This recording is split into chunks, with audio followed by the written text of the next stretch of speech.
kabisa. Umeniambia mdogo wako anaitwa DJ Kali Raki. Okay. Anapigaga upepo mara nyingi. Ndio. DJ Kali. Yes. It's my brother. Okay. Yeah, yani kutoka mimi yule.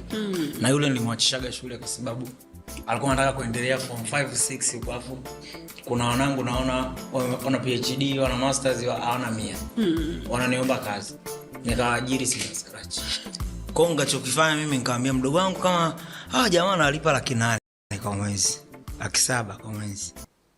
Na wewe hapo mimi naweza kukutafutia kimeo ukapata 800 kwa wiki. Achana na huu mchongo, tufanye mchongo huko. Mdogo wangu nikaanza kumfundisha DJ.